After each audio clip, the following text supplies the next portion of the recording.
Hola, gracias. Un gusto estar con ustedes. Yo vengo a contarles un poco una historia de vida porque me tocó nacer en Medellín por fortuna y me ha tocado trabajar los últimos 30 años en la ciudad. Así que he tenido oportunidad de ver lo que viene pasando en este tiempo. Así que voy a contarles un poco de distintos momentos de esa experiencia y si tenemos tiempo vamos a compartir seguramente lo de Argentina, 2 o 3 proyectos de distintas escalas. Lo primero es que agradecer, por supuesto, a Chico por la invitación, por la convocatoria y a Cementos Argos, que además es una empresa de nuestra tierra, de Colombia. Gracias por la invitación. Bien, hablar de gestión de proyectos, hablar de proyectos urbanos y arquitectónicos y hablar de sostenibilidad y sustentabilidad es un tema muy amplio, es muy grande el tema, pero yo voy a tratar de meterme dentro del renglón que Jorge, Miriam y José plantearon y que por supuesto en el primer foro panel se planteó lo siguiente: rentabilidad. Y voy a cambiar 180 grados la mirada, me permiten hacerlo, y es que yo no voy a hablar de dinero, voy a hablar de rentabilidad social. Si eso tuviera oportunidad de ser evaluable, si eso pudiese ser mirado, espero que la conversación que tengamos ahora les permita soportar y a mí sustentar lo que les voy a plantear. Creo que tienes que levantarle el... Bueno. En ese sentido, voy a tratar de mostrarles primero como un modelo del contexto en el que nos hemos movido en los últimos 20 años de procesos de proyectos y luego los voy a llevar a ejemplos muy concretos de lo que ha podido pasar en esa experiencia. Esa experiencia, que es una experiencia de sumatorias de ideas, nos ha permitido construir una metodología y esa metodología, después de la experiencia que tuvimos en Medellín, la hemos podido llevar a otras ciudades latinoamericanas, lo que nos permite comprobar que la experiencia no está básicamente fundada en una propuesta para saber si es efectiva o es un error, sino que básicamente es una metodología comprobada que hemos podido ir replicando en distintas partes. Así que me voy a mover en el contexto latinoamericano, las estrategias, las metodologías y algunos ejemplos. Si yo estoy moviendo el QES, debería poder moverse desde aquí, pero no encuentro. Bien, les contaba sobre el tema de metodología y básicamente lo que les quiero plantear es, al principio voy a moverme sobre teoría y luego de moverme sobre teoría voy a soportar esa teoría sobre cómo hacerlo. Cómo en 4 años se puede cambiar una sociedad, cómo en 4 años podemos reducir los indicadores de violencia casi en un 1500%, cómo podemos generar...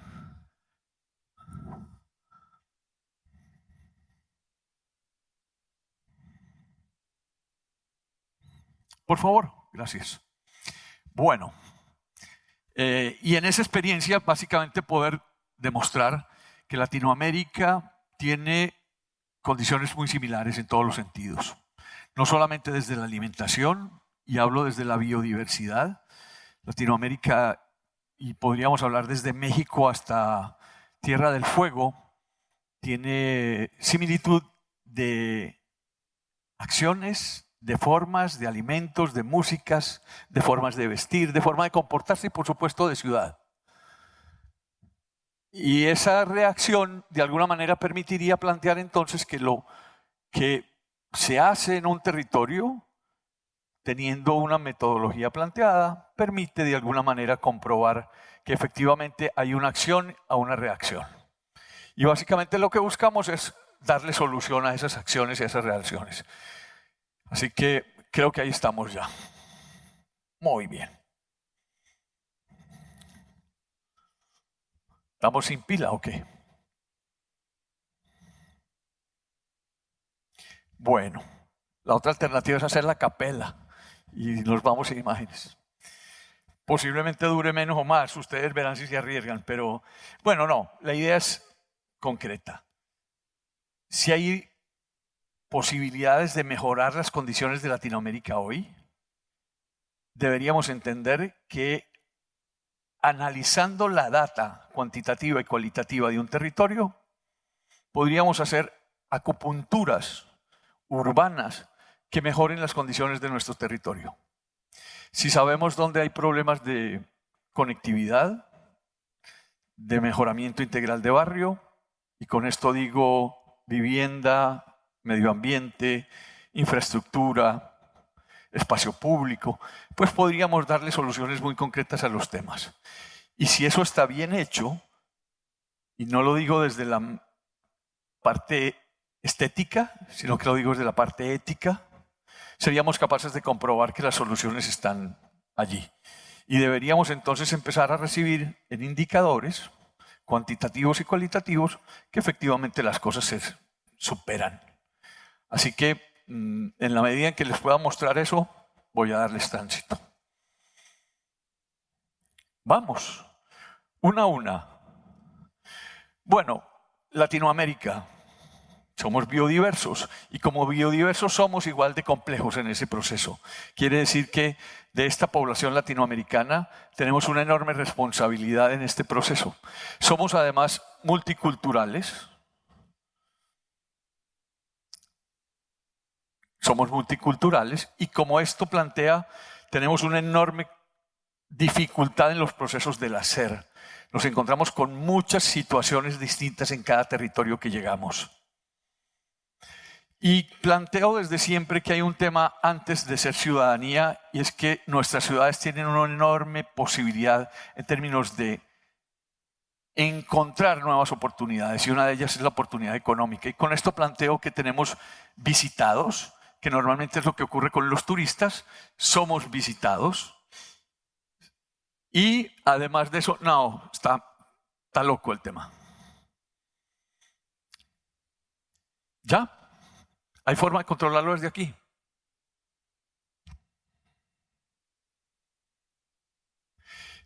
Lo que quiero plantear esto es que hay visitados y hay visitantes. Si hay visitados, básicamente es gente que nos llega, pero creo que la ciudad se merece mucho más que eso desde la planificación.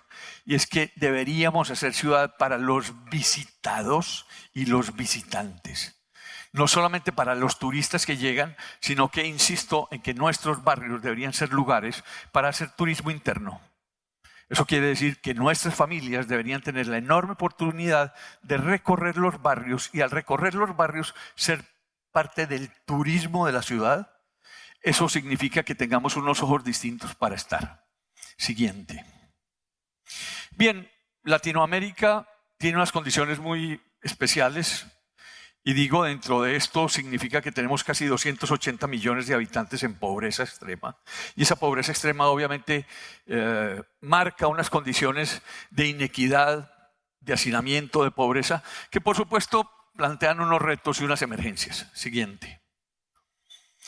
Pongo esta imagen porque me parece importante resaltarla. Normalmente cuando hacemos procesos de FODA, yo me imagino que esta imagen la conocen mucho.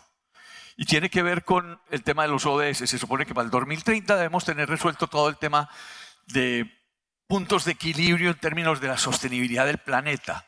Y ahí hay un reto en Latinoamérica que sé que muchas ciudades todavía están inventándose cómo evaluar los procesos de los ODS. Lo pongo por esto. El punto 11 habla de ciudades, pero no solamente habla de ciudades y comunidades. Y ahí es donde quiero sustentar la propuesta, y es que la propuesta no solamente mira la ciudad como un hecho, sino la comunidad que está dentro de ese territorio. Y esto lo planteo porque obviamente tenemos el tema de la sociedad, que es fundamental la cultura ciudadana, la economía circular, el proceso ambiental regenerativo, pero algo muy importante del cual vamos a fundamentar esta conversación, que tiene que ver con la gestión de lo público. Siguiente. Bien, esta es una imagen de esa Medellín, de la historia de Medellín y de la historia de Colombia. En 1947 matan a un candidato presidencial y ahí se forma la guerrilla. La guerrilla en Colombia generó enormes desplazamientos. Siguiente. En los últimos 70 años, esa misma montaña que ustedes están viendo es esa montaña que está allí, y esa montaña básicamente, si ustedes ven, está hoy llena de población, población que viene corriendo de la guerra, que viene atraída por el narcotráfico o en muchos de los otros casos porque son ciudades industriales. Esta Medellín, que hoy está conurbada en su centro y en su montaña, básicamente alberga 2.800.000 personas. Pero quiero plantear esto.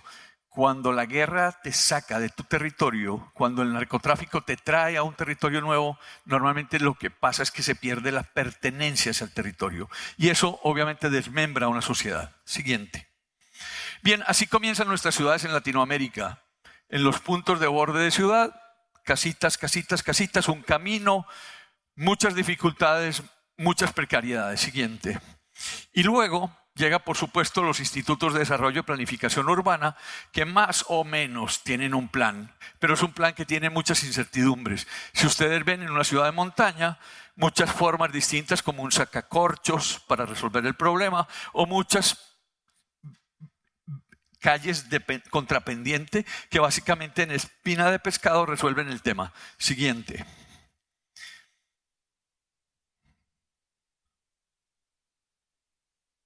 Bueno.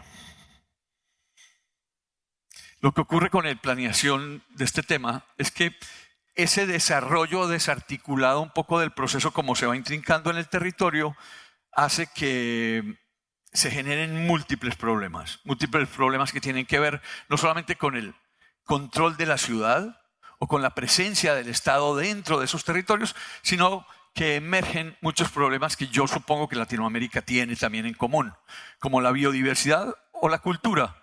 Tiene esto, los barrios gueto, que son barrios que más allá de la palabra gueto como una palabra muy compleja, porque siempre hemos entendido que el gueto es ese desarrollo urbanístico que está encerrado entre paredes o rejas, no, hay guetos como estos, que están abiertos, que se supone que tú podrías entrar por cualquier parte, pero que la verdad no es factible hacerlo, porque son fronteras invisibles. Siguiente. Y en este desarrollo urbanístico, normalmente en Latinoamérica empiezan a pasar cosas como estas. La fragilidad ambiental, y estos son imágenes de muchas partes de la región, pero nos ocurre día a día, no solamente por el cambio climático, sino tal vez por la imprudencia del ser humano en donde se asienta. Siguiente. Por supuesto, hemos impermeabilizado las paredes de las ciudades y eso hace que nuestros aguaceros cada vez sean más fuertes, toman mayor velocidad y generan mucho más daño. Siguiente. Obviamente las inundaciones son parte de ese resultado, pero es en lo que hoy básicamente entendemos, digamos, de un proceso que hoy culpamos al cambio climático, pero que realmente tiene mucho que ver con el tema normativo y de localización y ubicación de las urbanizaciones en territorio. Siguiente. Estas zonas de las que estamos hablando, además, son carentes de muchos elementos de espacio público o de equipamiento público y normalmente son resueltas por empresas privadas que hacen infraestructuras muy livianas, muy temporales y que no tienen muchas condiciones de seguridad y que se ubican en cualquier parte que el barrio tiene. Siguiente. La vivienda informal tiene dos condiciones en Latinoamérica. Esta, que es una vivienda en consolidación, si ustedes ven, esto es una característica muy especial de las ciudades de montaña y con esto quiero hacer una referencia. Cada vez de mi tercera oportunidad de estar en Honduras, descubro que los paisajes son muy similares a nuestras ciudades de los Andes, especialmente Medellín, donde tenemos pendientes del 45%, esta es una vía del 35% aproximadamente. Esas tres casas que ustedes ven tienen 10 metros de frente y si ustedes ven ya salió una casa abajo, pero ya salió una casa arriba. No hay estructura, si ustedes ven no hay columnas y toda esa masa que ustedes están viendo allí se sostiene no por la estructura individual, sino porque funcionan como un castillo de naipes. Medellín es una ciudad de grado alto de teluridad. Así que esas casas no se caen porque una y otra se mantienen por la masa horizontal. Pero construir o hacer renovación urbana en este territorio es muy complejo. Tú sacas una casa y se cae otra casa y así sucesivamente. Sin embargo, esa vivienda, cada vez que te vas acercando, alejando más del centro, empieza a pasar esto. La gente que acaba de llegar de la guerra. Siguiente.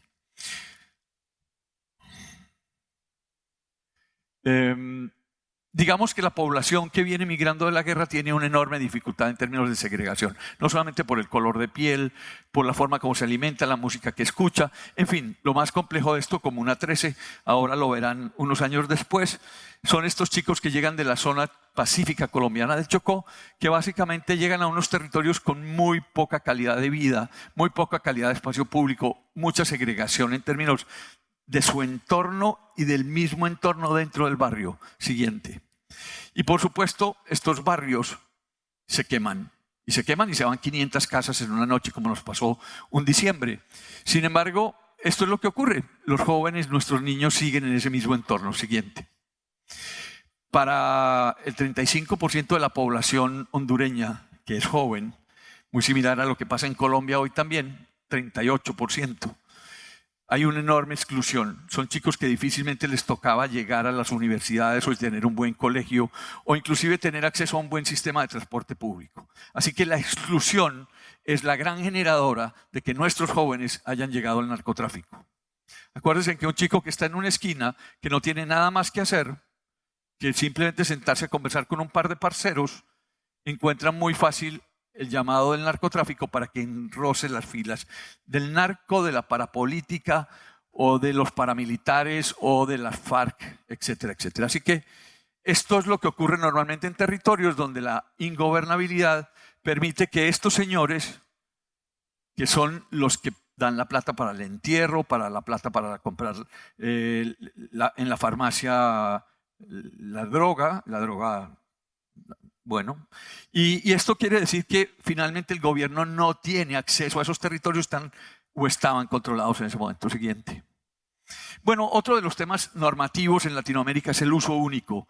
Todavía seguimos teniendo esa dificultad de haber tenido la posmodernidad dentro de nosotros, y es haber entendido que todo lo que llegó de Francia con Le Corbusier, de la ciudad fraccionada, donde había vivienda, industria, recreación, y esto no se mezclaba, no se podía mezclar. Bueno, nuestras ciudades tienen todavía de alguna manera ese fraccionamiento. Esto es Medellín, el centro de la ciudad donde todavía la gran mayoría son industria.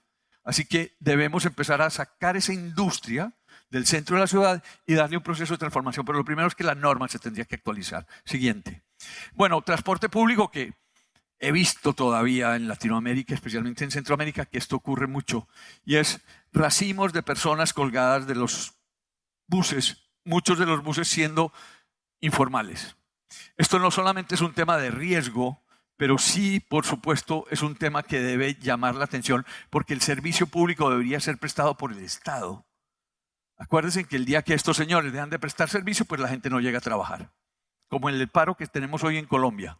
O un tema general de espacio público y de la calidad del espacio público. Esta es una imagen muy discutida, porque si bien los españoles que nos conquistaron también hacían este tipo de toldos para vender artículos en las plazas españolas, igual los latinoamericanos lo teníamos dentro de nuestro haber. Los indígenas lo hacían como tradición. Así que esto, aunque se vea como una cosa extraña, hace parte de nuestro ADN. Siguiente. Bien, 3 temas para concluir esta primera parte, ese contexto. Lo primero, calentamiento climático. Está claro que la publicidad entera nos está diciendo que el calentamiento climático es uno de los problemas. Pero el calentamiento climático no es simplemente una condición que pudiésemos decir comenzó en un momento o no. El planeta lleva miles de años y se ha calentado, y se ha enfriado, y se ha calentado, y se ha enfriado. Somos, no sé, 80, 100 años vamos a poder vivir en el futuro, se supone. De pronto tengamos oportunidad de ver un margen mayor. Pero el calentamiento climático no solamente por eso es complejo, es por el desplazamiento que genera. Y ahí voy a algo de lo que Jorge planteaba al principio, me parece importante decirlo. Nuestras ciudades, aunque parece que estuviesen creciendo menos niños, esa no es la única manera de entender nuestra sobrepoblación. Se estima que nuestras ciudades en Latinoamérica lleguen a ser al 90% urbanas y no rurales en los próximos 32 años. Estamos hablando del 50 y tanto. ¿Qué significa esto? Que poblaciones que se marginalizan por temas de inundación tienen que llegar a vivir a ciudades con mayores condiciones. Por supuesto, el calentamiento económico, calentamiento climático, calentamiento económico significa un tema de burbuja inmobiliaria, pero no solamente eso, el costo de vida, el desplazamiento interno por la valorización de los suelos y por supuesto lo que hablaban hoy, la gentrificación, que es cuando, por ejemplo, un Airbnb empieza a llegar a un edificio de renta de vivienda y ese Airbnb empieza a alquilarse para rentas cortas. Esas rentas cortas generan una nueva cultura y mucha fiesta, mucha prostitución, y dentro de esos edificios empieza a haber un conflicto entre los vecinos. Bueno, calentamiento económico. Y por supuesto, el más complejo de toda Latinoamérica, el calentamiento social. Y digo esto con experiencia propia. Nosotros tuvimos desafortunada experiencia de haber tenido uno de los narcotraficantes y terroristas más complejos que tuvo el planeta, y que desafortunadamente todo interés político terminó siendo una guerra contra la misma sociedad. Y este es el gran riesgo para nuestros jóvenes. El calentamiento social ha presentado, ¿se acuerdan de Chile cuando quemaron Santiago? Después estuvieron en Ecuador, después intentaron en Panamá, llegaron a Colombia, Venezuela, en fin. Se han movido por todos los lados y es un tema en el que creo es crucial para el nuevo desarrollo y planificación de ciudades. Siguiente. Bueno, esto dice que somos 662 millones, seremos 779 millones para el 2050 y esto quiere decir que nuestras ciudades, aunque hay algunas ciudades que ya han llegado al 90%, especialmente las ciudades argentinas, que seguramente estarán entre el 95% para el 2050 viviendo en ciudades y no en la zona rural, se toca el planteo de que hoy el 80% de las personas viven en ciudades en Latinoamérica y que para el 2050 el 90% de esa población estará ubicada en ciudades. Así que ahí tenemos un gran reto y un montón de trabajo por delante.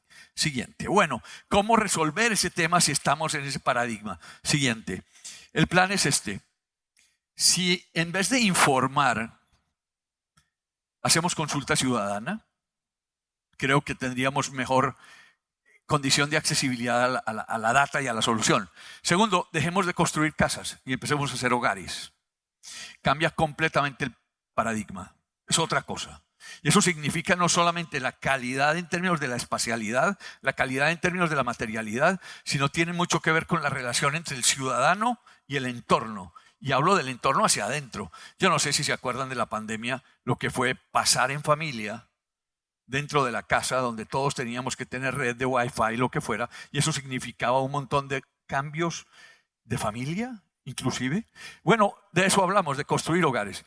¿Qué tal si empezamos a decir que ya no hay habitantes, que no somos habitantes sino ciudadanos? Pareciera muy extraño este planteamiento, pero lo siguiente es, una cosa es habitar un territorio con el cual yo no tengo ninguna relación ni me interesa, otra cosa es que sea considerado ciudadano. Ciudadano es aquel que participa y al participar se vuelve solidario con los demás, pero además tiene un plan de vida. No movemos carros, movemos personas, cambia por completo la perspectiva del tema. No tiene nada que ver con cuántas personas movemos por minuto, tiene que ver es con qué calidad, con qué seguridad y a qué precios los movemos. Eso significa eficiencia, efectividad, eficiente, efectivo y eficaz. Tiene que ver con tiempo, con dinero y número de personas. Si son capaces de evaluar cualquier proyecto desde esa perspectiva, encontrarán cómo plantear un plan de desarrollo para una ciudad. Bueno, el espacio público, por supuesto, es un tema importante de plantearlo, pero creo que deberíamos empezar a cambiarle el nombre. Hablemos de lugares de encuentro. Creo que esta mañana tuvimos oportunidad de ver muy bellos ejemplos de lo que significa espacio público o lugares del encuentro, lugares para el encuentro. Significa que las interrelaciones entre los ciudadanos son los que nos permiten de alguna manera tener esa válvula de escape. Si somos capaces de conversar con el vecino, somos capaces de resolver el problema, de decirle, ponele un poquito menos volumen a la música los viernes en la noche. Pero pasa un poco en ese proceso. El transporte público, del que hablábamos ahorita, debe migrar a un siguiente sistema y es transporte público o sistema integrado de transporte público. ¿Esto qué significa? Que hayan, en Medellín tenemos 5 sistemas, nos ha tocado planear en los 5 sistemas y esos 5 sistemas con un solo tiquete te puedes mover en los 5 sistemas, pero además puedes migrar en los distintos sistemas para llegar de tu casa a otro punto en menos tiempo, más rápido y más económico y más seguro.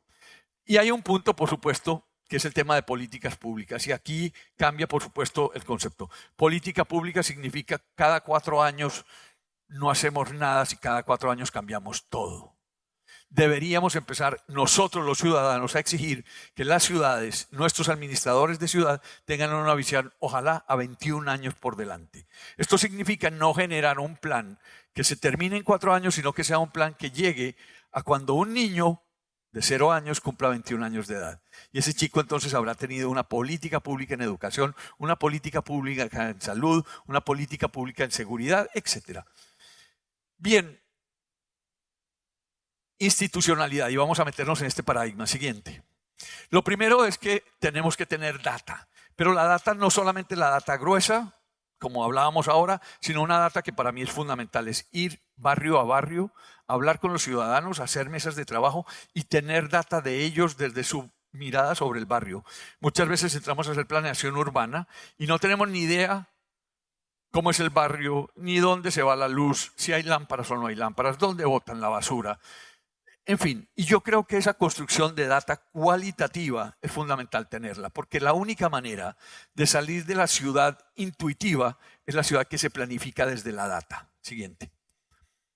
Bueno, data significa que en Medellín, en el 2002, cuando empezamos este proceso, teníamos muchos problemas. Problemas significa, por ejemplo, índice de desarrollo humano, los lugares más claritos, como Santa Cruz y Popular, o las partes altas. Esto es un valle muy cerrado. Ahora les voy a mostrar una imagen. Aquí hay un río, pero si ustedes ven los colores más claros están más arriba. Significa que en los bordes de montaña tenemos la gente con menos dinero en el bolsillo. Eso significa que hay un desequilibrio. ¿Qué hicimos? Nos metimos a estudiar esos territorios y conocimos toda la oferta que tenía el Estado.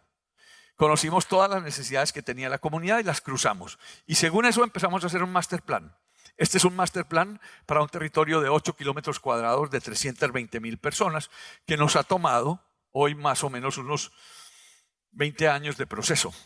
Cuando digo 20 años quiere decir que un alcalde no tenía ni el dinero ni el tiempo para resolverlo todo, pero sí teníamos la capacidad de planear un proyecto por delante. Un proyecto que en ese momento tenía 38 proyectos y que cada vez en la consulta con los ciudadanos varían las demandas. Siguiente. Bueno, ¿qué pasa con esos proyectos? Vamos a mirar ese paradigma desde la violencia. Siguiente. Bueno, esta curva tiene homicidios, la línea roja, y tiene líneas de barra con proyectos. Movilidad, experiencias exitosas, desarrollos urbanos sostenibles, y aquí en la línea del tiempo, básicamente cuándo esos proyectos iniciaron. Y cómo esos proyectos en el impacto de la ciudad lograron demostrar, por ejemplo, bueno, los voy a ubicar, la muerte de Pablo Escobar está por aquí. Estamos hablando de 1993, cuando mataron a un candidato a la presidencia del país, hubo un problema enorme de narcotráfico, especialmente con Pablo Escobar. Y habían 388 homicidios por cada 100,000 habitantes. No se sorprendan, desafortunadamente es una cifra que hoy Honduras tiene. Un poco más, un poco menos, pero esa realidad que Medellín tenía hace 30 y tantos años es hoy una figura que nos muestra cómo después de ese proceso, y recuerden la operación Orión que se las voy a mostrar ahora, esto es en la Comuna 13, después extraditan, hay un valle importante de reducción de homicidios, después extraditan a los paramilitares y en ese momento hay otro pico de violencia y luego sostenido disminuyen los homicidios. Hoy tenemos 17 homicidios por cada 100,000 habitantes. ¿Qué quiero decir con esto? Si somos capaces de cruzar una política pública en espacio público, en movilidad, en medio ambiente, en infraestructura y en transporte, vamos a generar, y en vivienda social vamos a generar una sexta que se llama seguridad y convivencia. No es un indicador que se pueda resolver por sí mismo, no es un tema de policía, es un tema de actuar definitivamente en esas acciones de ciudad que resuelven el problema de la seguridad. Con esto lo que quiero decir es que un programa de largo plazo, de largo aliento, demuestra que se puede reducir la violencia. Bueno, siguiente. Este ejemplo, que no sé si todos tienen la oportunidad de haberlo escuchado, leído, mirado, se llama la Comuna 13. ¿Se acuerdan de la Operación Orión, ese pico que por allá disparó los homicidios? Bueno, en este territorio 2009 hubo una intervención armada del Estado. Y esa intervención con helicópteros artillados estuvieron disparando sobre este lugar, acá. Cuando nosotros llegamos a hacer un proyecto para la Comuna 13, estaba 2007 más o menos empezando, todo este tema estaba muy confuso, muy complejo. Nosotros decidimos que ese era el mejor lugar para hacer la primera intervención. Comuna 13, escaleras eléctricas. Es un lugar que en su momento era el más violento de la ciudad en el país, por el narcotráfico, por la guerrilla, por las BACRIM, bandas criminales, y por la cantidad de ciudadanos que estaban en la mitad del conflicto, en una guerra de casi 3 meses. Hoy, por el contrario, es el lugar que recibe del orden de 5.000 turistas día a la ciudad, a ese punto específico. Y lo hicimos básicamente trabajando con la comunidad, entendiendo que ellos tenían una enorme oportunidad y una enorme ganas de cambiar su plan de vida. Esto es el cuerpo de escaleras eléctricas, son 6 cuerpos de escaleras eléctricas que tienen 2 edificios y una línea que se llama Sendero de Media Ladera, que hoy es uno de los museos a cielo abierto de mayor importancia en Latinoamérica en graffiti. Graffiti hecho por los jóvenes, por los niños que vieron ustedes segregados en algún momento. Bueno, ya son chicos grandes que están generando todo un proceso de cultura ciudadana en ese entorno. Siguiente. Bien, el tema de ciudadanía, que me parece un paradigma también importante resolver. Siguiente. Y es cómo resolver este tema tan complejo que pareciera que uno puede bajar cifras de homicidios, que puede generar cualificación en el transporte público, que puede generar obras como estas, en fin. Y es la única manera es sumando esfuerzos de las comunidades. No más. Y eso es muy sencillo. Se llama gestión. ¿Se acuerdan que la palabra en el título al principio decía gestión? Bueno, esto se llama gestión. Lo más innovador que hemos podido encontrar en los procesos de desarrollo urbano se llama gestión. Y la gestión significa que un alcalde puede que no tenga el recurso económico en su momento. Bueno, sea capaz de generar proyectos, ideas. Eso se logra consultando a los ciudadanos. Eso no debe ser más complejo que simplemente generar unas reuniones con la Secretaría de Desarrollo Social. Ojalá todas las secretarías en el mismo momento. ¿Pero qué quiere decir eso? Esos proyectos, conéctelos con los programas de nación, conéctelos con los programas del departamento o del estado, conéctelos con los programas que tienen los secretarios de la municipalidad, conéctelos con la academia o con los empresarios privados. Si usted es capaz de hacer eso, va a ser capaz de educar con el ejemplo. La manera más sencilla de transformar una sociedad es educar con el ejemplo. Es imposible esperar que un ciudadano se comporte bien mientras el administrador de la ciudad sea un corrupto. No hay forma. Si usted quiere que los ciudadanos no se pasen el semáforo, usted no se pase las leyes. Es así de sencillo. Así que educamos al ciudadano cuando somos capaces de demostrarle que con trabajo gestionado, con todos los administradores de los que toman decisiones, se demuestra. Siguiente. Bueno, este es un ejemplo de eso que nosotros llamamos cultura ciudadana. Esto no es un milagro. Medellín es una ciudad como cualquier otra. Bueno, hoy es una ciudad completamente distinta, pero ya vieron la historia de por dónde hemos pasado. La saben, las novelas las transmiten todos los días.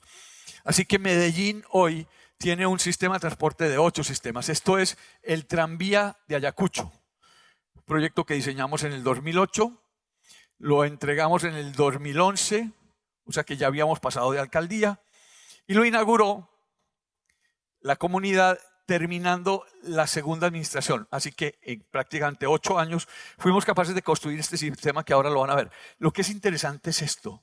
La gente hace fila para montarse al transporte público. Yo no sé si ustedes han visto que en el Japón los tienen que empujar con una barra para que entren.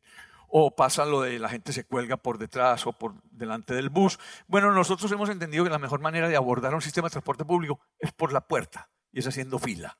O sea, no hay ninguna otra manera más democrática ni más eficiente que esperar a que la gente salga para uno entrar.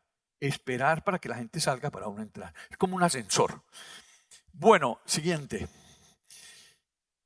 Esto del plan puede ser estratégico, sostenible y sustentable. Hay 3 temas. Lo mirábamos ahorita y sobre eso es cómo mitigar el calentamiento climático, cómo mitigar el calentamiento económico y cómo mitigar el calentamiento social. Y los voy a llevar a ejemplos de esto. Adelante. Bueno, ese plan requiere primero voluntad política. Sin voluntad política no hay nada. Esto significa que si hubiese una regla clara de poder decir cómo lo hacemos, es voluntad política. Significa que el gobernante no solamente necesita presupuesto, necesita decisión de hacer las cosas. Si no está interesado, no hay forma. Es más, a veces se aprovecha mucho de yo prometo, yo prometo, yo prometo. No, la política no promete. La política debería comprometerse a resolver las cosas. Comprometerse. Eso significa trabajar. Y cuando uno no tiene la respuesta, va y se la ofrece a los ciudadanos. Y le dice, discúlpeme, no tengo el presupuesto para hacer lo que usted soñó. Segundo, participación ciudadana. Quiere decir que la voluntad política de la política y de los ciudadanos existe siempre y cuando invitemos a los ciudadanos a soñar. Y esto significa que la mejor manera de poder que esto pase en el tiempo y cumpla 21 años es que eduquemos a los ciudadanos en el proceso.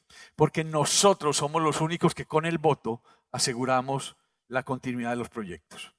Esa idea es que 4 años es muy poquito. No, es que 4 años puede ser muy poquito. Pero si nosotros sabemos votar, si nosotros sabemos elegir el que decide para dónde van los proyectos, eso debería asegurar la continuidad. Y lo último, muy sencillo, planear para no improvisar. Así que lo veíamos ahorita inclusive en la parte financiera, que bien explicaba José, es así, hay que planear las cosas para poder llegar a un punto. Siguiente. Bueno, para ser ciudades sustentables necesitamos una voluntad política, ya les decía, 21 años por delante, y esto habla de una economía circular, de un desarrollo ambiental y una participación ciudadana, que en el fondo, básicamente lo que se genera son políticas sociales, políticas de seguridad y gobierno y políticas urbanas y rurales. Y en esto hago énfasis muy importante, las ciudades no se resuelven solas. Se resuelven entendiendo el tema de la región. Nunca estamos aislados y la pandemia nos lo demostró. Cuando nos faltaban alimentos empezamos a entender la importancia de la ruralidad para la ciudad. Siguiente. Bueno, creo que está claro en este proceso que el fin mayor de este ejercicio tiene que ver con hacer ciudadanos. Y hacer ciudadanos significa que mejores ciudadanos hacen mejores ciudades, no es al contrario. O sea, los ciudadanos no aprendemos cuando nos regalan una bonita ciudad. Los ciudadanos nos mejoramos o somos más conscientes de nuestras necesidades cuando participamos en el proceso y en ese momento somos parte del proceso de la transformación de la ciudad. Eso es sostenibilidad en el tiempo. Pero simplemente planteo esto, cuando uno hace este modelo, básicamente lo que busca es un ciudadano más legal, más resiliente, más innovador. A mí me gusta mucho, el Estado llega a un momento hasta que suelta al ciudadano y le dice, bueno, usted ahorita a partir de este momento es gestor de su propio desarrollo. Cuando ya lo formó, cuando ya le dijo dónde están las oportunidades, cuando ya le resolvió los elementos necesarios para que él sea capaz de gestionar su propio desarrollo. Siguiente. Bien, esta frase es una frase que me interesa mucho porque no construimos metros cuadrados y ahí hago una enorme referencia a esto. Creemos que construir metros cuadrados es la clave. No, creo que construimos más que metros cuadrados, construimos ciudadanos. Y esto significa que un ciudadano que pasa por una vereda o por un andén bien resuelto, esa persona está aprendiendo de la señalética, del elemento que marca por dónde caminan los discapacitados, que aprende que hay un lugar para una silla de ruedas, que aprende que hay una cebra y entonces aprende a pasar por un lugar que es. Lo que quiero decir con esto es que cada metro cuadrado debería poder educar a 1 millón de personas. Porque las ciudades se proyectan a muy largo plazo y por ese mismo metro cuadrado van a pasar los niños, van a pasar los jóvenes y van a pasar los adultos y los adultos mayores. Siguiente. Bien, esos beneficios de rentabilidad son básicamente social y significa que si lo hicimos bien debemos ser capaces de haber generado veeduría ciudadana, modelos propios y sobre todo no habría alternativa para la improvisación en el proceso. Eso quiere decir que en ese camino la rentabilidad social es clave, es fundamental, porque permite que el ciudadano aprenda cómo se hacen las cosas y en ese momento él sea capaz de hacer una veeduría al Estado cuando le está empezando a entregar esos servicios de calidad. Siguiente. Bueno, esa rentabilidad social tiene que ver con bienestar y desarrollo y por supuesto tiene que ver con seguridad y convivencia como se los mostraba ahora. Debe ser capaz de generar empleo y ese empleo ojalá esté en empresas de triple impacto. Empresas de triple impacto, para los que no la conozcan, básicamente tiene que ver con generación sustentable de procesos y que por supuesto dentro de esa fórmula haya un enorme beneficio social como resultado. Bien, y por supuesto una rentabilidad ambiental, que tiene mucho que ver hoy con una palabra que surge cada vez más que se llama la regeneración ambiental. Quiere decir que hoy no somos bioclimáticos, no solamente somos sostenibles, sino que además debemos hacer medio ambiente regenerativo. Siguiente. Y obviamente esa rentabilidad social tiene que ver con seguridad, convivencia, confianza, legitimización de las obras, apropiación, planificación, actitud y aptitud, pertenencia, pertinencia, democracia, diálogo y veeduría ciudadana. ¿Qué quiero decir con esto? Si hicimos bien el proceso de trabajar con los ciudadanos, de consultarlos, de ponerlos a soñar su ciudad, esta mañana hablaban de soñar, de ponerlos a soñar su ciudad, ellos en ese proceso de soñar la ciudad debieron haber sido capaces de planificar su territorio, haber sido capaces de contarlo, de escribirlo y que fuese parte del plan de desarrollo de una ciudad. Y eso le permite entonces a cualquier intendente o candidato a la alcaldía de saber que hay un libro que se llama Plan de Desarrollo de una ciudad que fue construido con los ciudadanos. Siguiente. Bueno, esa metodología es de esta manera. Siguiente. Lo primero es que tiene unas etapas, pero sobre todo quiero plantear esto. En todo el desarrollo, desde el diagnóstico y la formulación, hay una palabra que se llama gestión, y es que el ciudadano está antes, durante y después. No solamente se llama al final para que reciba la obra, sino que es muy importante tenerlo en todo el proceso, sobre todo para el tema de formación, pero sobre todo para que genere pertenencia. Y lo último es que de ese proceso tiene que ver con un método que involucra, por supuesto, a la comunidad, a diseño participativo del territorio y, por supuesto, a los técnicos, por una razón. Los técnicos toman la última decisión. Esa decisión no, mejor dicho, si uno se equivoca, el que firma se equivoca. No es que el ciudadano fue el que se equivocó. Así que hay un tema muy importante para considerarlo. Siguiente. Bueno, ¿cómo funciona? Ya no es una barra, es básicamente una línea que comienza con el compromiso ciudadano, la participación ciudadana, los acuerdos técnicos y ciudadanos, la definición de los planes y, por supuesto, la materialización de las obras. Pero hay un punto muy importante en esto, es que debemos ser capaces de autoevaluarnos, autorrevisarnos, autoentender los errores, no castigarnos, sino simplemente ser mejores cada vez. Y con esto lo planteo, no sé si se acuerdan, hace mucho tiempo que pasaba esto. Normalmente llegábamos al diseño y construíamos. Pero se nos había faltado observar, escuchar, mirar, generar una conversación para una parte muy importante, generar confianza. Este proceso asegura que los ciudadanos tomemos confianza nuevamente de las instituciones. No sé si les pasa, a mí me pasa, que hay muchos gobernantes que le generan a uno mucha desconfianza y uno se da cuenta.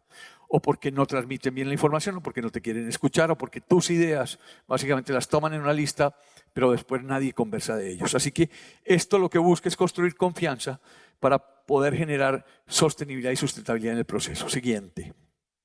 Bien, toda esta matriz que ustedes ven aquí básicamente es eso: convivencia, confianza, legitima las obras, hace apropiación y sostenibilidad. No lo detallo, pero básicamente es un ejercicio de revisar constantemente lo que está pasando, y esas opiniones de la comunidad son base fundamental para la retoma de las decisiones y las revisiones. Siguiente. Bueno, nos vamos a imágenes, que yo creo que rueda más fácil. Bueno, la mejor esquina de América, esa era la marca de ciudad, anoche lo conversábamos, y es la marca de territorio que hace unos casi 20 años, 30 años atrás, se le preguntó a los ciudadanos que qué queríamos de Medellín. Y por alguna razón llegamos al consenso de que queríamos que Medellín fuera la mejor esquina de América. Siguiente. Estamos en la esquina de América del Sur, por supuesto, estamos en el departamento de Antioquia. La capital es Medellín, es un departamento de 127 municipios y tiene 10 municipios en área metropolitana, está conformada el área metropolitana, y después estamos divididos Medellín en 16 comunas, 4 corregimientos, 2,5 millones de habitantes. Siguiente. Este es un poco como el esquema, y el área metropolitana tiene 3,5 millones de habitantes, 3,600,000 en esos 10 municipios, así que hay una población flotante de 500,000 personas que entran a Medellín y salen, así que somos una ciudad de casi 3,5 millones de habitantes, bastante lío, por supuesto, para resolver. Siguiente. Se hizo un diagnóstico con la comunidad y en el 2003 salió esto: tenemos una gran deuda social histórica acumulada y, sobre todo, en nuestra ciudad tenemos una violencia con raíces profundas. Era un diagnóstico terrible. Mejor dicho, si el Prozac es la hora, esa es la hora del Prozac. Porque, claro, entender cómo resolver el problema de el mensaje que se le estaba mandando a los niños de cómo resolvíamos las ciudades del futuro fue un tema muy complejo. Además, porque estallaban bombas todos los días en cualquier parte y una ciudad que es un cañón, esto genera obviamente una psiquis bien compleja. Siguiente. Bueno, por fortuna las mamás empezaron a hacer una campaña con camiseta de no más armas. Lo más bonito de esto es que las mamás terminaron diciendo, como yo quiero a mi hijo, se lo entrego a la ley, porque lo prefiero vivo en la cárcel que muerto en la calle. Y eso empezó a generar una construcción de confianza que nos permitió empezar a entrar, nos permitió llegar a los barrios. Siguiente. Este es Medellín, ahí está el río, 1.500 metros de altura por aquí, 2.400 metros de altura en los bordes, estamos completamente encerrados y es un cañón realmente. Y la percepción de este lugar siguiente es que entran las nubes del norte, son las nubes que vienen desde el Caribe y es una ciudad de ladrillo, es una ciudad terracota, siguiente, donde esos 2 millones de habitantes vivimos en condiciones muy distintas. Tenemos un sistema de transporte metro en el centro, pero allá miran al norte, si ustedes ven se cierra por el Quitasol, esa montaña que está en el fondo, pero el centro, que no es muy alto, es muy distinto al sur, que es una construcción en vertical. La gran mayoría de la zona en desarrollo de este territorio son hoy 33 pisos de altura, estratos altos, de poder adquisitivo importante, pero en la zona norte de la ciudad cambia por completo la percepción y la altura. No es que sea menos densa, ahí lo van a ver. Muy bien, el río Medellín, el sistema metro línea 2, el río hace una especie de M dentro del territorio y la zona popular, donde ustedes ven vivienda social en altura, hoy de 33 pisos igual, el jardín botánico. Bueno, el 70% de la población de Medellín habita en ese territorio que no es el territorio aparentemente más denso. La densidad no tiene nada que ver con la altura. La densidad no tiene nada que ver con el número de pisos. La densidad no tiene que ver sino con el número de puertas y el número de camas que tenga una ciudad. Medellín está catalogada como una de las 4 ciudades más densas del mundo y la densidad tiene que ver con kilómetros cuadrados por número de habitantes. Por eso se nos acabó lo verde y vamos para arriba, con el gran riesgo de que pasemos por encima de la montaña. Siguiente. 16 comunas, 4 corregimientos, la zona rural, el río sur-norte. Siguiente. Es un valle muy cerrado, 1.500 metros de altura.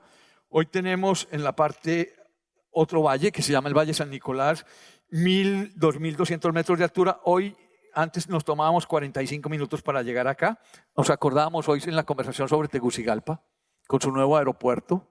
Bueno, nosotros resolvimos esto con un túnel. Hoy por 17 minutos llegamos a Medellín, pero además hay otra ciudad que fue la ciudad históricamente donde se fundó, digamos, la zona histórica de Antioquia, Santa Fe y Antioquia. Está a 1.100 metros de altura y lo resolvimos con otro túnel. Así que antes habían 3 horas para hacer este recorrido, hoy hay 45 minutos. Y estamos construyendo este túnel que se llama el túnel del Toyo, que será el túnel más largo de América Latina, serán 9.9 kilómetros y nos permitirá llegar hoy en 5 horas, nos permitirá llegar en 3 horas al tercer puerto que tendrá nuestro país en el Caribe. Siguiente. Los túneles, la ubicación, el valle es un valle muy cerrado. Siguiente. Estas ideas de los que estamos hablando empezaron en Medellín, pero fue tan fuerte todo lo que se generó en su momento que por fortuna los otros 9 municipios los adoptaron. Así que generamos una política, el túnel de 2.200 a 1.500, el túnel de 1.500 a 1.100 y por supuesto un valle de sur a norte que se genera a través de unas centralidades, unas subcentralidades, un proyecto de borde que se llama el Cinturón Verde de la ciudad y por supuesto una riqueza en términos de las líneas de agua que son casi 1.200 quebradas que bajan desde la montaña y que son una responsabilidad ambiental. Siguiente. Bueno, en el final del gobierno del año pasado, en la parte de la gobernación, le preguntó a los 5,5 millones de antioqueños que vivimos en Antioquia que qué queríamos para el 2040 y armamos una estrategia de proyectos Esto tiene que ver con que nuestra Constitución obliga a los gobernantes a consultar a los ciudadanos para saber hacia dónde vamos. Así que nos consultaron, propusimos, planteamos, hicimos mesas de trabajo y ahí están los sueños. Siguiente. Esa agenda clasificó varios proyectos importantes. El primero, el túnel más largo de América, que es el túnel del Toyo para llegar al Caribe colombiano, que es básicamente una obra de ingeniería. Ahí está Cementos Argos por aquí rodando. Básicamente nuestra historia depende mucho de Argos en todo el proceso, pero básicamente son ejes hoy dentro de un territorio de montaña mucho más fácil de moverse, ¿no? Porque cruzamos por el aire, cruzamos por dentro de las montañas, así que el impacto ambiental sobre el territorio es mucho más sustentable. Siguiente. Y queremos llegar, por supuesto, al puerto del Toyo. El puerto del Toyo nos permitirá, obviamente, reducir muchos kilómetros que no solamente le sirven al departamento de Antioquia, sino le sirve a todo el sur del país. Siguiente. Bueno, departamento de Antioquia, el área metropolitana que veníamos conversando, la conexión con el resto del país, por supuesto con el Mar Caribe y el plan que hay hoy de las vías 4G, que son vías de 3 líneas a doble mano, que permite obviamente reducir no solamente el riesgo de impacto, porque estamos hablando de tráfico pesado, sino que además reduce en costo y reduce en tiempo la posibilidad de movernos por el país. Siguiente. Bueno, esas conexiones que vienen desde el sur ya no tendrán que ir a Cartagena y no tendrán que ir a Barranquilla, sino que podrán entrar a Antioquia y moverse prácticamente reduciendo en un 50% su tráfico por el país. Siguiente. Bueno, Medellín creció como todas las ciudades latinoamericanas, como una mancha de aceite, de esta manera. Lo más importante en 1948, ¿se acuerdan de la muerte de este candidato presidencial? Ahí se generó la guerrilla empezó a expulsar a la gente de la parte rural, llegaron a Medellín. Medellín era una fuente industrial textilera muy importante, cementera, siderúrgica y alimentaria. Eso generó que había empleo. Llegó mucha gente de la guerra en los años 70, pero miren lo que pasó con esa mancha en los años 80, el narcotráfico hizo un gran atractor. Ese es el gran temor del narcotráfico para mí, es que los jóvenes que están en la ruralidad creen que allá hay una meca. Y como allá se construye, como allá se consume, como allá hay bienes de servicio, pues entonces vámonos para la ciudad. Bueno, por supuesto, 2015 se conurba el territorio y eso trae consigo cosas como las siguientes. Adelante. Nació en la costa del oriente, aquí está el río Medellín, 2.200 metros de altura, 91.000 habitantes. Siguiente. Fuimos creciendo siempre del lado oriente de la ciudad. Siguiente. Hicimos un salto en el 45 sobre este costado. Empezamos a subir la montaña. Siguiente. Esta imagen es bien interesante. Miren la población, 1.300.000 habitantes. Esto es más o menos Tegucigalpa. Estoy hablando 1981. Pero es interesante esto porque pleno narcotráfico, mucho dinero, mucha demanda, la ciudad se queda sin espacio y empezamos a abordar las montañas. Pero también, además de estas dificultades, empezamos a generar proyectos muy importantes. El inicio del sistema metro o sistema integrado de transporte, el primer aeropuerto en la parte alta, el sistema de fortalecimiento de servicios básicos, agua, acueducto, electricidad. En fin, eso generó para la ciudad una visión de futuro. Siguiente.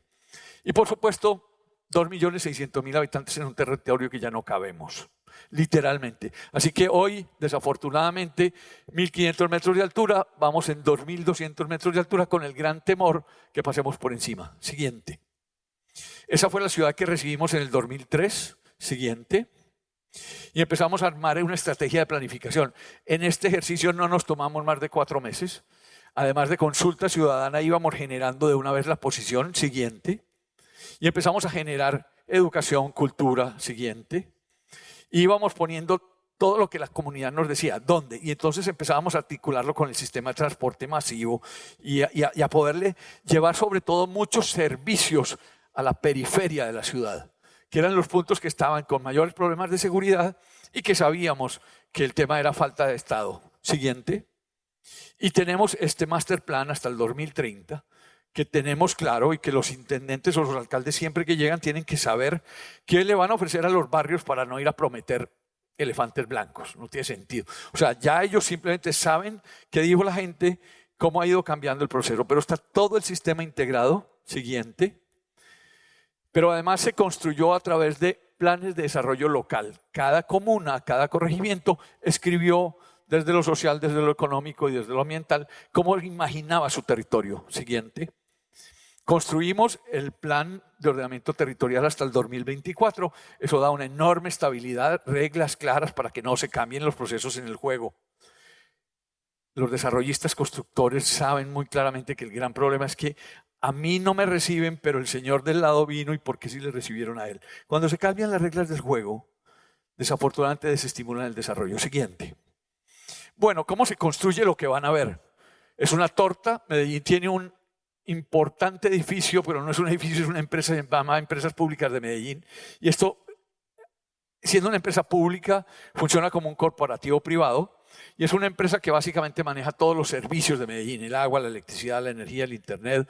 En fin, esa empresa genera el 28% del capital de los impuestos para construir este territorio que ahora les estaba mostrando. Normalmente hay un 36% de impuestos y un 29% de gestión con el gobierno nacional. Solamente a través de un 9% de otro tipo de impuestos o en algunos casos de endeudamiento internacional se utiliza para algunos otros procesos. Siguiente. Y lo otro muy importante, la plusvalía, las asociaciones público-privadas y la planificación del territorio desde una mirada catastral. Y esto significa catastro multipropósito. Ya no es un catastro plano, sino que es un catastro en altura. Eso cambia por completo la mirada de los impuestos para un municipio. Un municipio que no tenga actualizado el catastro está perdiendo plata. Chao, es un mal negocio. Siguiente. ¿Cómo lo hicimos? Así, nos fuimos a la calle. Siguiente. Le preguntamos a la gente en los barrios dónde vivía. Le poníamos un mapa, nos iban poniendo sellitos y en el sellito nos decía aquí hay problemas, allí tal, esto funciona bien, esto funciona mal. Y eso lo movíamos por toda la ciudad. Siguiente. Empezamos a preguntarle a la gente cómo se imaginaba que esos edificios funcionaran. Eso fortaleció mucho la pertinencia del proyecto. ¿Esto qué quiere decir? Hay comunidades que les gusta la música, hay comunidades que les gusta la danza, hay comunidades que les gusta la lectura. Entonces no tenía sentido que hiciéramos todo igual porque simplemente teníamos la oportunidad de hacerlo. Así que preguntamos qué era lo que cada comunidad quería y necesitaba. Siguiente. Empezamos a mostrar los proyectos como uno se los muestra a un cliente privado. Íbamos a los barrios, les devolvíamos la información y esa información empezaba a generar discusiones con los vecinos y los vecinos empezaban a hacer boca a boca del proyecto que vieron y esta cosa. Eso genera pertenencia. La pertenencia es fundamental para que las cosas que se hagan se cuiden. Si las cosas no se cuidan, en Latinoamérica no alcanza la plata. No hay dinero que alcance. Entonces esto es un tema de responsabilidad social, sí. Y es un proceso metodológico que permite que el ciudadano se involucre. Siguiente. Generamos muchos talleres que por supuesto fortalecen la actitud en lo colectivo y en la ciudadanía. O sea, si la gente, la verdad es que nosotros no sabemos de diseño. Digo, nosotros como ciudadanos no tenemos por qué. Entonces el Estado tiene la responsabilidad y la obligación de educarnos en cómo se toman decisiones, cómo se priorizan proyectos, qué son tipos de proyectos que se pueden hacer, qué pasa con la parte técnica. Así que hacemos ese proceso y eso fortalece la solidaridad ciudadana. Siguiente. Pero también fortalecemos esto que lo conversábamos ahora sobre el tema de fortalecer al individuo en la capacitación, especialmente en algunos temas que se necesitan en la ciudad. Esto lo hicimos 3 meses antes, 3 meses dura una licitación en Colombia para hacer uno de los edificios que ustedes ven ahora. Durante esos 3 meses que hicimos con el SENA, que es el Instituto de Enseñanza Superior, unos cursos de albañilería para ser maestros de obra. Sabíamos que en un territorio íbamos a hacer un parque biblioteca, el sistema metro iba a llegar, canchas, parques, juegos, escuelas, jardines infantiles, entonces necesitábamos capacitar maestros de obra en ese lugar. 3 meses los capacitábamos, les entregábamos un título y el constructor que se gana la licitación tiene la obligación por contrato de contratar a esas personas que viven en el barrio. Eso significa un derrame económico al entorno de las obras. Siguiente. ¿Qué ocurre? Mi papá es el que construyó el parque biblioteca. Mi hermano, el que hizo la celaduría del edificio. Entonces estos niños, que son los que les están entregando el cartón, el título, ellos dicen, es que esto lo construyó mi papá. O O sea, es el orgullo, es el reconocimiento a una sociedad que es capaz de borrar la historia de dolor y entender que se puede generar nuevas políticas sociales. Siguiente. El calentamiento climático, y me voy a meter en proyectos de calentamiento climático. Siguiente. Para eso, mitigar el calentamiento climático hay muchas maneras, pero yo voy a mostrarles un ejemplo que ahorita lo toqué por encima. Siguiente. Cuando Medellín empezó a notar que estaba desbordándose por los lados, lo que hicimos fue generar un proyecto de conversación con toda la gente que estaba llegando al borde.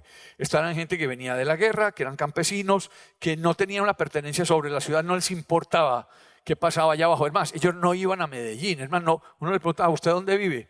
No, pues en Santo Domingo. ¿Cómo hay que en Santo Domingo? Santo Domingo es el barrio, pues usted vive en Medellín. No, yo vivo en Santo Domingo. Pasaban años y no bajaban a la ciudad. No se sentían de la ciudad. Hablamos con ellos, les preguntamos, siguiente, nos contaron que querían sí un cinturón verde, pero que ese cinturón verde tuviese todo un proceso de mejoramiento de vivienda y que por supuesto tuviera huertas urbanas, comunitarias. Siguiente. Así que empezamos a hacer un trabajo en el borde de la ciudad. Siguiente. Y generamos una política de administración del suelo. Esta política dice, lo que está en verde oscuro se protege, lo que está en verde amarillo claro se reubica y lo que está en reubicación se mejora con la conectividad de este sector amarillo. Con eso congelábamos lo que pasaba con el borde de la ciudad. Siguiente. Generamos, por supuesto, una política de vivienda en altura en un territorio donde hay muy poco suelo, pues obviamente esa densidad obligaba a tener un mayor número de pisos. No solamente mejoramiento de pisos, tenía que ver acompañado de equipamientos deportivos, equipamientos educativos, sistemas de transporte masivo. Siguiente. Y siguiente, esas viviendas que están en este lugar, siguiente, se reubican en vivienda en altura, despejamos estos territorios y empezamos a recuperar las cuencas hídricas de ese territorio. Por esto, el cambio climático. Siguiente. Bueno, empezamos a terminar las torres de vivienda, no más de 5 pisos, porque si tenemos más de 5 pisos tenemos ascensor. Si tenemos ascensor encarecemos el costo de la torre y el mantenimiento es un rollo. Entonces lo que hicimos fue muy sencillo. Entramos por un puente, perdón, una atrás. Generamos vivienda en altura, entramos por un puente, 5 para arriba, 5 para abajo. Así que no incumplimos la norma de verticalidad con ascensor, lo hacemos más eficiente, aumentamos un poco la densidad. Eso es una buena fórmula para ciudades que tienen montaña. Nos ha dado muy buen resultado. Y entonces, ya después de construido esto, con la línea de borde, pasamos estas familias a ubicar. Allá van un equipamiento de seguridad, ese rojo que está por allá. 9 CAIS, Centros de Atención Inmediata de Policía en esos territorios. Siguiente. Con la comunidad decidimos hacer una línea de cuando las familias se iban a salir de allá para que no volvieran a ser ocupados los lugares. Siguiente. Así que construimos 10 kilómetros de senderos en la mitad de la montaña que iban marcando dónde no volveríamos a construir. Siguiente. Se construyeron los caminos. Hoy es un gran lugar de turismo con una experiencia muy bonita. No tenemos cestos de basura, porque en estos lugares tener un cesto de basura es decirle a la persona que llega allá que bote la botella. Después, ¿quién recoge la botella del cesto de basura? Así que lo que hacemos es, le decimos a la persona, si usted va a ir a caminar, por favor traiga lo que lleva. Y de esa manera generamos una cultura ciudadana. Empezamos entonces a aprovechar el recorrido, generamos huertas urbanas, siguiente, y lo que salía de allá o lo que sale de allá, lo llevamos a los gimnasios. Si ustedes están viendo, esto es un equipamiento de un barrio. Allá tienen las máquinas de gimnasio. Ese mismo lugar, los domingos en la mañana, sirve para hacer la tienda de los mercados campesinos, que vienen del borde de la ciudad. Siguiente. Bueno, del calentamiento económico, un tema fundamental para revisar esta Latinoamérica de locos, pero bueno, por ahí vamos, adelante. Y toco el tema del transporte público porque es tal vez el punto que mejor beneficia a los ciudadanos. El transporte público beneficia a todos. Ahí sí no hay distinto económico, social, cultural, no, es lo más transversal. Si a uno le preguntaran, ¿usted dónde pondría el dinero? Indiscutiblemente yo lo pondría hoy en transporte público. Y se los voy a demostrar. Siguiente. Bueno, un sistema hasta el 2030 intrincado de 5 sistemas de transporte: metro, tranvía, metrobús, metrocables y bicicletas públicas.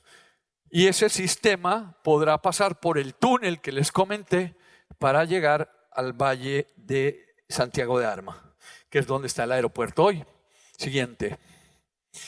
¿Qué ocurre con esta operación? Salir de un barrio como los que les he mostrado para llegar a su empresa de trabajo en la otra esquina de la ciudad les tomaba 4 horas. 2 por la mañana, 2 por la tarde. 4 horas diarias. Eso significa 45 días del año montado en un transporte público. Multipliquen las horas. ¿Qué hicimos? Invertir en sistema de transporte público. Un sistema que fuera más eficiente, más eficaz, más efectivo. Siguiente. Hicimos sistemas de transporte masivo de muchísimas diferencias, de muchas categorías. Todo se mueve con 50 centavos de dólar, en algunos casos 45, en algunos casos 30, que te permiten con ese mismo tiquete moverte durante todo el sistema que estás, integrando los 5 sistemas. Y esos 5 sistemas, mientras tú no te salgas del sistema, no te cobran más. Así que logras un recorrido de 2 horas por la mañana en hacerlo en 25 minutos máximo por la mañana. 25 por la tarde, estamos hablando de casi 50 minutos para moverse en un tema que te tomaba 4 horas. Así que te quedan 3 horas más. Esas 3 horas sirven para 2 cosas. La primera, ser mejor papá y ser mejor mamá.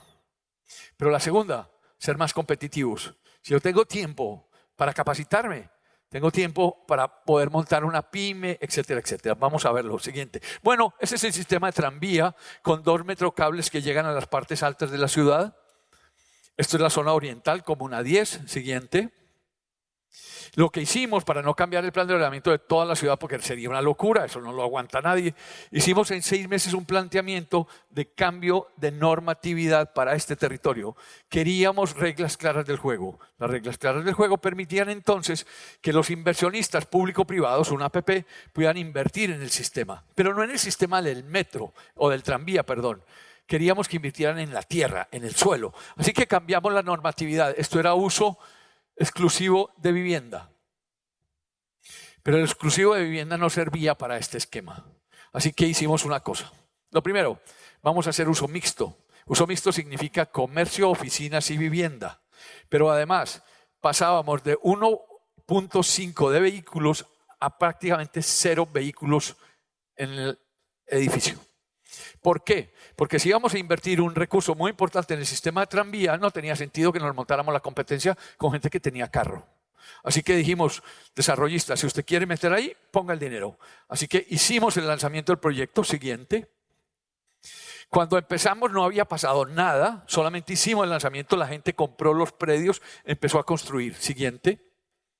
Luego de que empezamos a hacer el proceso de infraestructura, que es acueductos, alcantarillados, redes eléctricas, etcétera, etcétera, que cuestan mucho, que es muy difícil tenerlo en el presupuesto, pero además tú no puedes tener una obra de estas y después pararla porque se rompió un tubo.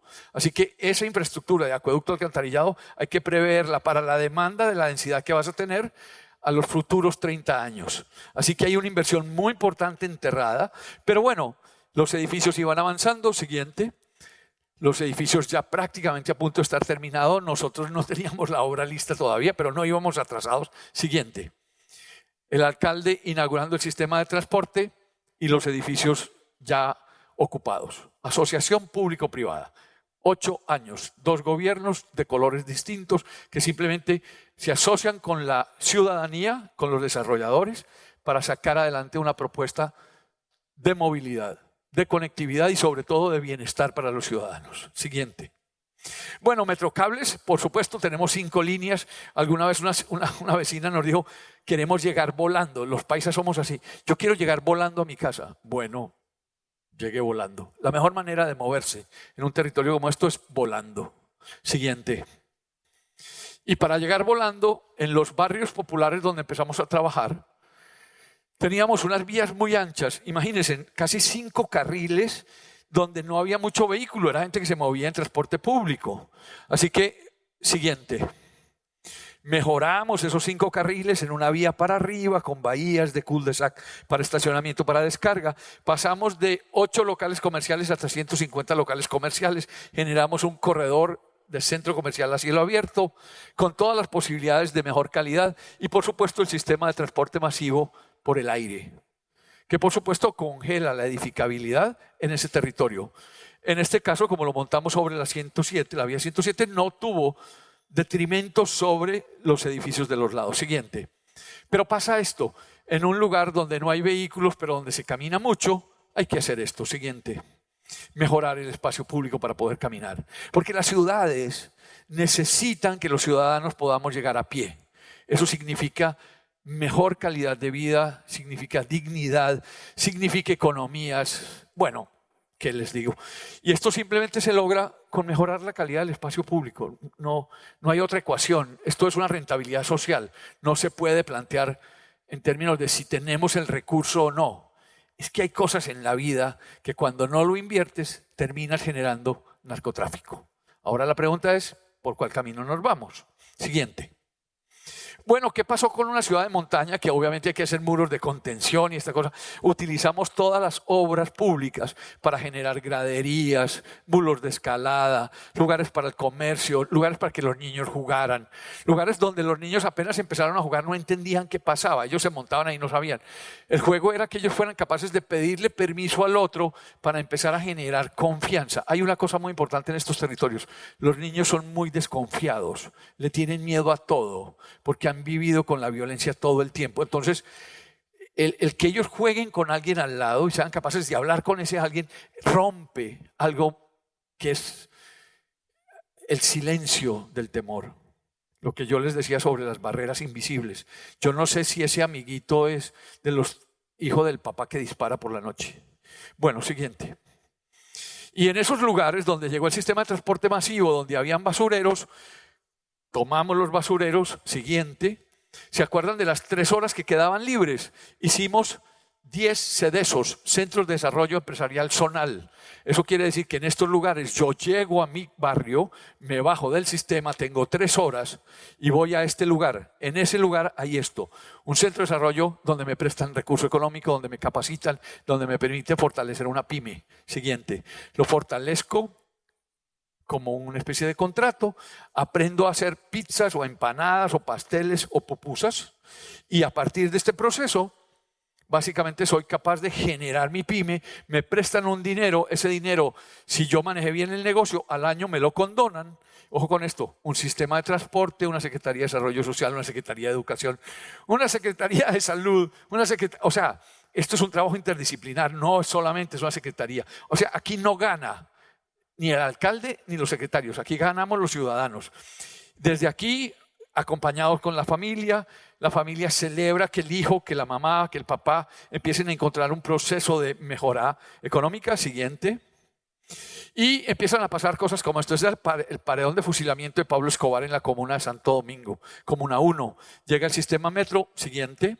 Esto es un colegio con cosas muy elementales. Esto no es un premio de arquitectura, esto es básicamente generar lo mínimo que se puede generar en un territorio para que haya calidad de vida. Siguiente. 248 colegios en 2 años. Siguiente. Imagínense pasar de la cárcel a este lugar donde nosotros no, mejor dicho, lo que queríamos es que los chicos, si se querían volar, que se vuelen. ¿Qué importa? Ellos verán qué día llegan.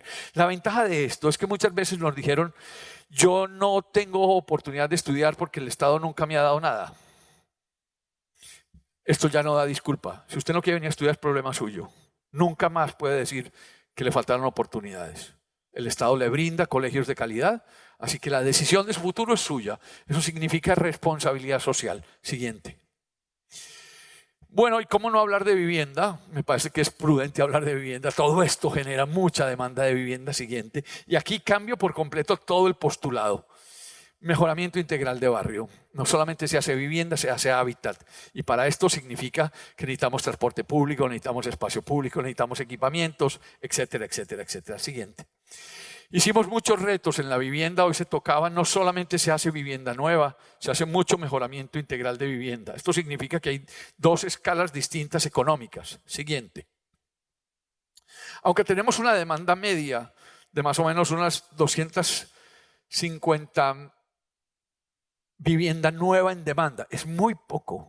Tenemos un enorme saldo de vivienda rezagada en calidad. Ya lo vieron ahorita con problemas estructurales, etcétera. Pero empezamos a entender que había un proceso. Nosotros nos movemos por estratos socioeconómicos y básicamente atendemos fundamentalmente el estrato 1, 2 y 3, que es el que demanda BIS, vivienda de interés social, o BIP, vivienda de interés prioritaria.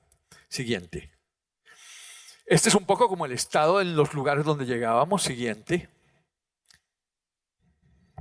Siguiente. Y las zonas en las que empezamos a hacer el desarrollo de vivienda social. ¿Se acuerdan de la periferia? La gran mirada de lo que les estoy mostrando es que nosotros no hicimos una ciudad para los turistas, hicimos una ciudad para los ciudadanos. Así que llegamos a los lugares donde se necesitaba la plata, no donde teníamos que mostrarle a nadie nada. Así que resolvimos con acupunturas los barrios con mayores demandas, en este caso en vivienda. Siguiente.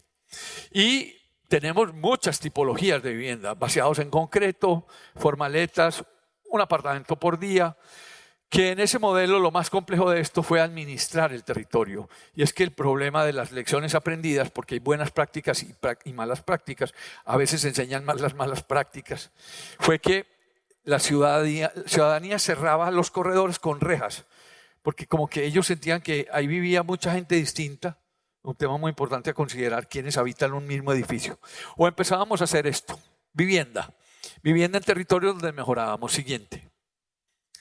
Vivienda de mejora de vivienda, no vivienda nueva, sino mejoramiento integral de vivienda. Algunos costos que podrán encontrar en cifras de lo que podría ser comparativa contra la región. Siguiente.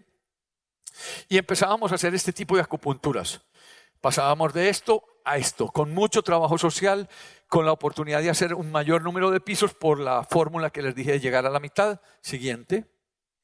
Y empezamos a hacer muchas acupunturas. Entendimos que lo que no deberíamos generar era desplazamiento de la población cuando fuésemos a hacer vivienda. Así que empezamos a entender que hacíamos reubicación local. Esto lo complicaba más. Lugares donde de 1.200 quebradas que tenemos, esta es una de ellas. Así que hicimos esta urbanización que se llama Juan Bobo. Siguiente. Y empezamos a censar las familias que estaban en el lugar. ¿Qué viviendas estaban en riesgo? ¿Qué viviendas tenían riesgo de inundación? ¿Qué riesgos por el estado constructivo no deberían estar? ¿Cuáles familias eran adultos mayores? ¿Cuáles tenían alguna discapacidad? O sea, un trabajo censado. Porque aquí hay un tema fundamental. Cuando vas a hacer un proyecto de estos son 100. Cuando lo terminas hay 150. Así que ahí hay un tema muy importante de hacer un pacto. ¿Se acuerdan de los acuerdos y los pactos? Acuerdos y pactos con los ciudadanos para que no lleguen más en el camino. Porque si llegan más, pues finalmente hay alguien que se va a quedar sin vivienda. Así que empezamos a hacer este proceso siguiente. Este es el modelo, muchos distintos modelos que los van a ver ahora en práctica. Estos son los puentes que les cuento. Eso obviamente hace que en estos suelos que llevan muchos años siendo degradados, nos encontrábamos a 18 metros de profundidad, todavía basura de ropa, que había sido sepultada por los procesos básicamente de remoción de tierra. Así que las fundaciones de pilotes para este tipo de edificaciones hacen mucho más rentable si podemos aumentar el número de ocupaciones, de camas o de puertas. Siguiente. Y pasó esto, siguiente. Dentro de nuestras quebradas lo que tenemos son tugurios, no sé cómo lo llamen ustedes, Villa Miseria, favelas, en fin, para nosotros tugurios. Y son casitas que están en proceso. Hicimos mejoramiento de barrio con las que estaban en el borde. Siguiente. Estas les mejoramos la estructura, mejoramos la cubierta, hacemos revoco y hasta ahí llegamos. Pero muchos de estos empezaron a pasar a edificios en altura. Entregábamos los primeros pisos para las personas más mayores o de discapacidad y por supuesto los más jóvenes para arriba. Siguiente. Empezábamos a generar nuevo espacio público y de ese proceso de generar espacio público pues podíamos encontrar los que tenían mayor densidad, arriba o abajo, mejorábamos la conectividad del tema del agua, generábamos unos paseos de borde. Siguiente. Y empezamos a ver cómo esto empieza a pasar. O sea, no hicimos una nueva ciudad. Básicamente lo que hicimos fue insertarnos en el barrio que teníamos. Por una razón. Si yo me llevo a Doña Rosa para otro lugar, a Doña Rosa ya no le fían, el de la tienda no la conoce, perdió a los sobrinos, a los primos que vivían al lado, a las amigas. Así que empezamos a entender que el Estado no puede ser un generador de desplazamiento. Debemos relocalizar a las familias en el mismo lugar. Ojalá en el mismo lugar. Sin embargo, hay un proceso en el que la familia puede decir, tranquilo, deme la plata que yo me voy. Tranquilo, reubíqueme en tal parte. Deme la plata para arriendo. Alguna cosa de estas, pero siempre, y esto es muy importante, esto es un trabajo que no puede entregársele al desarrollador privado así.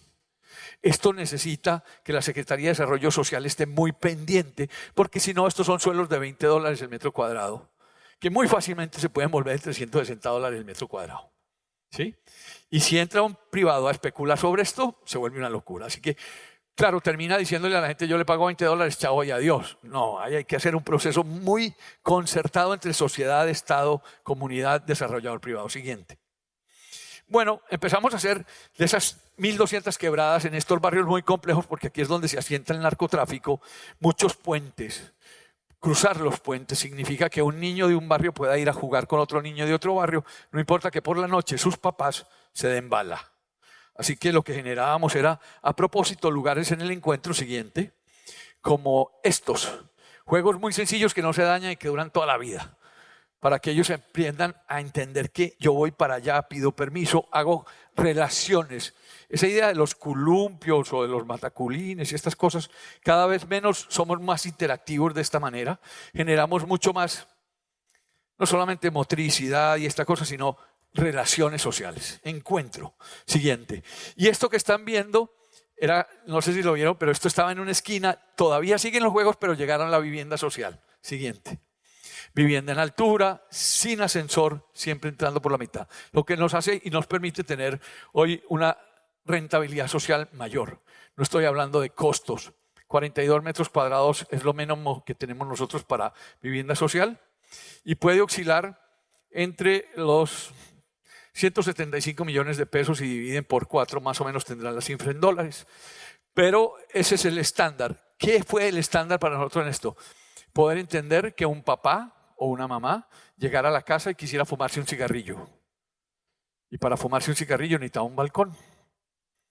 Pareciera una locura, pero no sé, me imagino que lo conocen y lo saben, que una ventana de 1 metro por 1 metro tiene un costo, pero una ventana de 2 por 2 tiene otro costo.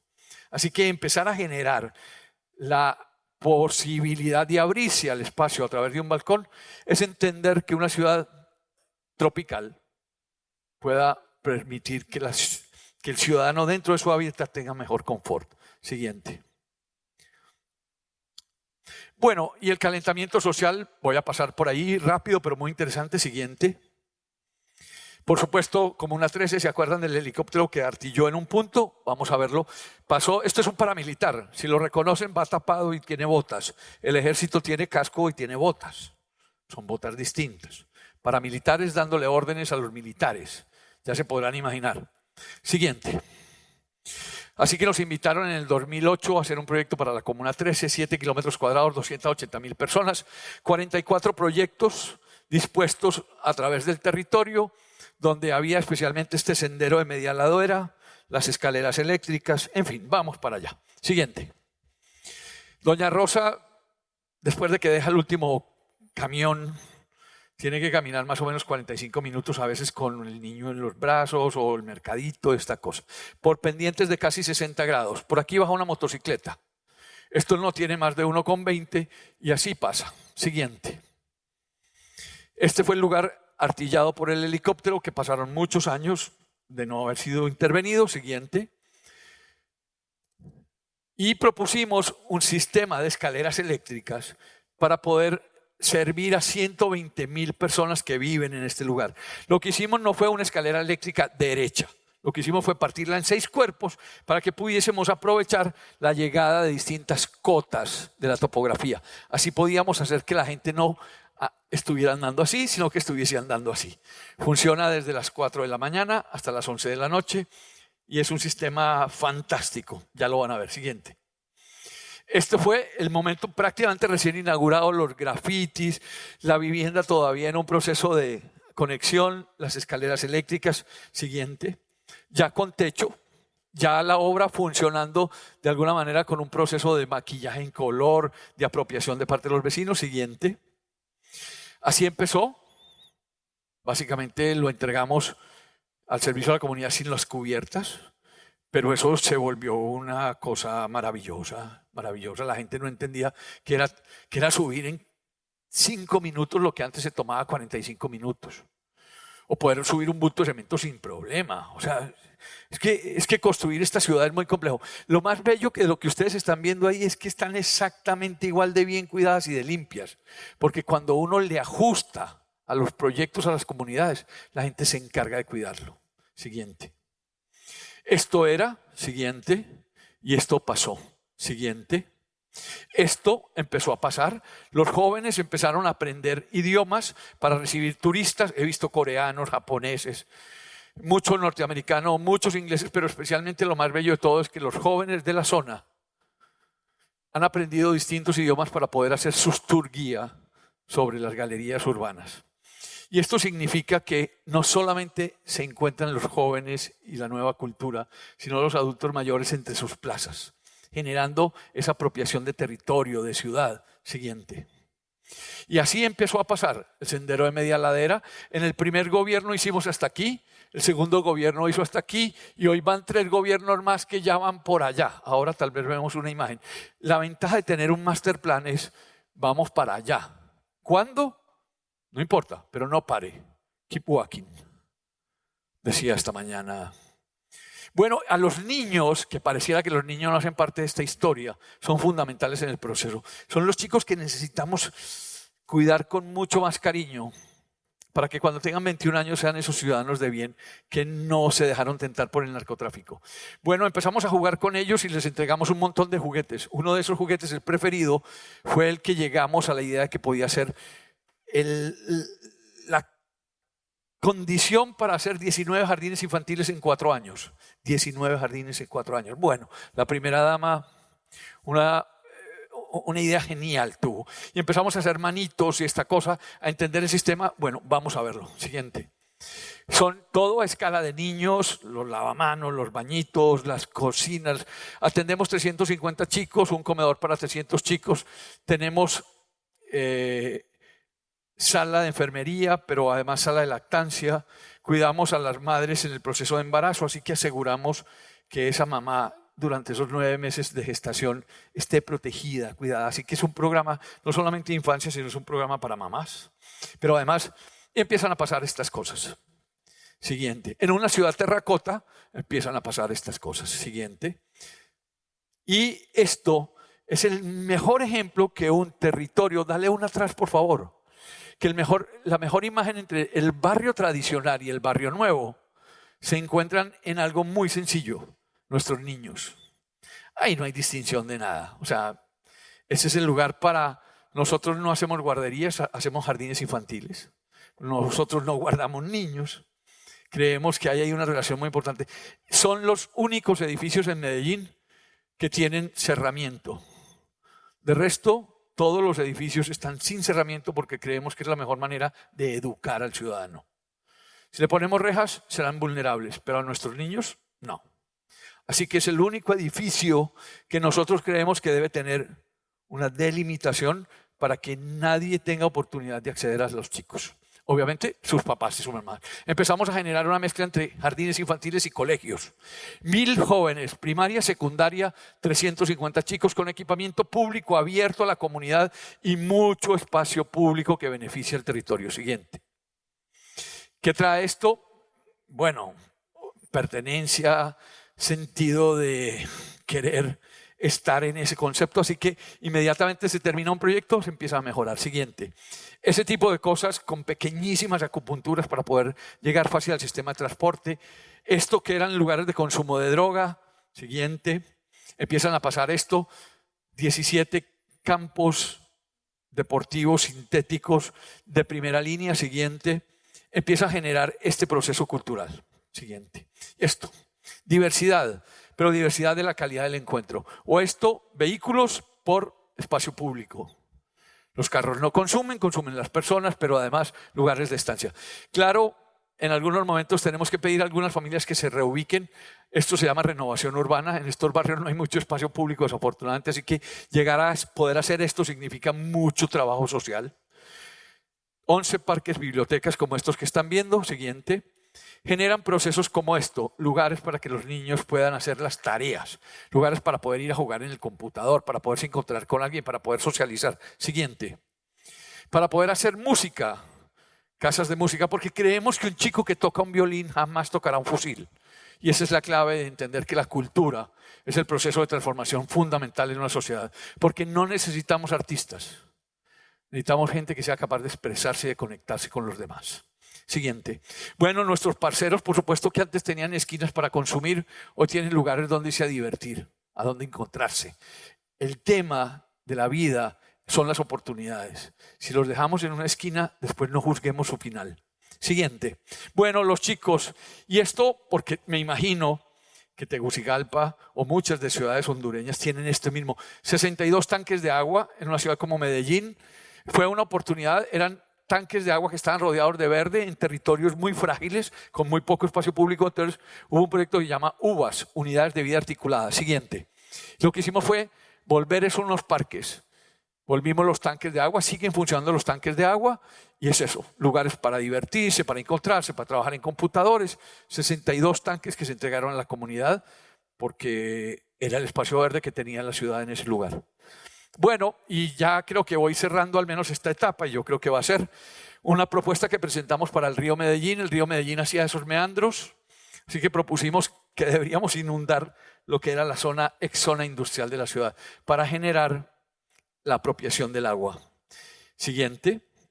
Se construyó esta primera etapa del proyecto que básicamente lo que hace es enterrar la autopista y conectar esto que ya está construido, que no se ve aquí, básicamente el centro administrativo, cultural de la ciudad, a través de dos puentes muy grandes, a un par de parques que miden más o menos 500 metros, donde enterramos casi, no sé, 7 carriles de autopista lado y lado, y generamos un parque urbano que se llama Parques del Río. Es un lugar bien interesante. Siguiente. Y por supuesto, esa generación del entorno del río nos permitía entonces que esos lugares se pudieran generar nueva vivienda. Vivienda que tiene una norma muy importante. Lugares que tienen más de 4 hectáreas deben dar el 20% del lote a vivienda de interés social. ¿Se acuerdan del problema de la gentrificación? ¿Cómo se resuelve la gentrificación y la segregación? Generando políticas de encuentro. Así que ese proyecto que estaban viendo, una parte es vivienda social, lo otro es vivienda estrato 2, 3, 4. Para el caso, si tú haces una buena arquitectura, eso no diferencia nada. Simplemente es la calidad de ciudad. Bueno, somos de la idea de que cambiar el ambiente es cambiar la mente. Siguiente. Y seguramente ahí entre esos niños estaba Juanes, Maluma, Karol G. Bueno, los conocen. Y esa es la idea. No construimos metros cuadrados, construimos ciudadanía. Muchas gracias, muy amables. Un gusto.